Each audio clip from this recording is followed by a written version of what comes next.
Order star Jude Law and Baby Invasion director Korine shared different ideas of what the film world needs now during the fourth day of the 2024 Venice Film Festival. Technically, Day 4 at the Venice Film Festival started at midnight for me, walking out of the after-party 4 baby girls still abuzz, trying and failing to slyly make it onto the water taxi headed to star Harris Dickinson's after-party under the noses of A24 employees.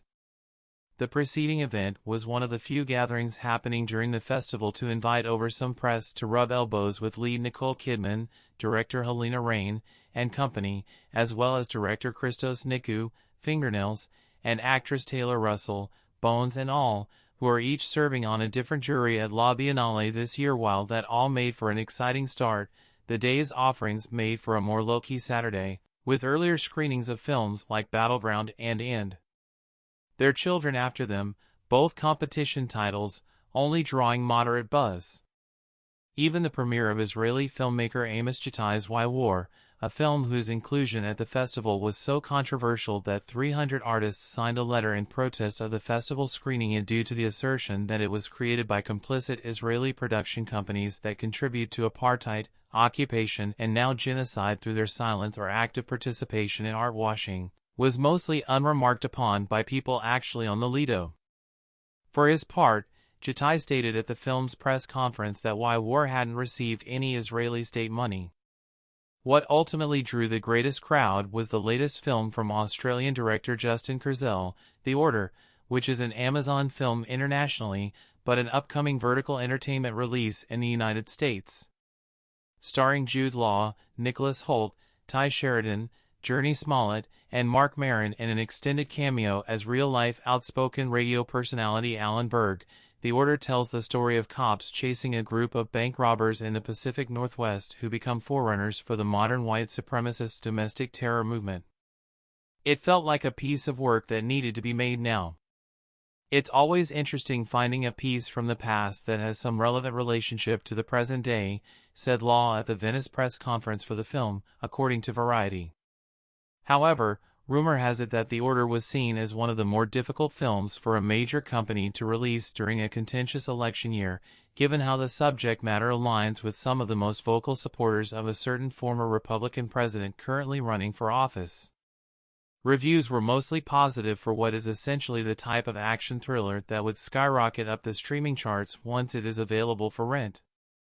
A fellow festivalgoer told me if I wanted a more in-depth depiction of that crowd, the Critics' Week section of the festival is screening a documentary titled Homegrown, from director Michael Primo, that follows the lives of 3 members of Proud Boys, a white nationalist group that participated in the January 6th insurrection. But one popular notion that it seems time to dispel here, reports of how much applause a film got are wildly inflated. Using The Order as an example, no, it did not get a 10-minute standing ovation. Just like any other premiere, attendees clapped for the cast and crew throughout the film's credit. The real applause length to keep track of is how long the audience claps after the credits are over, and the film's present talent are ostensibly free to now leave the Sala Grande. For The Order, this section of the applause was around 3 minutes, still not bad for a competition title. Within 15 minutes, the tides were already turning, with the more grown-up, dressed to the nines crowd leaving the theater, and Venice's younger, streetwear-laden attendees filing in for the premiere of Korine's latest film Baby Invasion.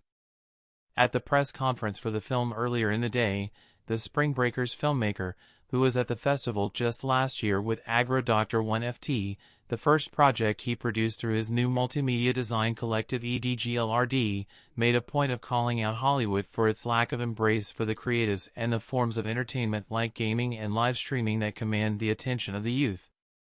What's happening in Hollywood, and you're starting to see Hollywood, I think, crumble creatively, is that they're losing a lot of the most talented and creative minds to gaming and to streamers, said Korine. I Show Speed is a movie, Kaisen It is a movie. Proving his provocative point, the shout-outs to the two giants in the live streaming space went over the heads of most of the conference attendees. But the kids that get it, got it, and the reaction to the midnight premiere of Baby Invasion ending with a rapturous applause from the viewers that stuck around to see the abstract first-person shooter-inspired project. However, it technically kicking off Day 5 means there shall be more to come on the film in the next diary, which should also cover The Brutalist, an over 3-hour epic from Vox Lux director Brady Corbett, which is slowly becoming the talk of the town after a couple preview screenings that occurred the day before its premiere. Keep reading IndieWire each day to learn about more highlights from the Venice Film Festival, whether it is competition jury president Isabelle Huppert's defense of cinema, audiences fawning over Angelina Jolie as Maria Callas, or Nicole Kidman livening up the Lido with Baby Girl.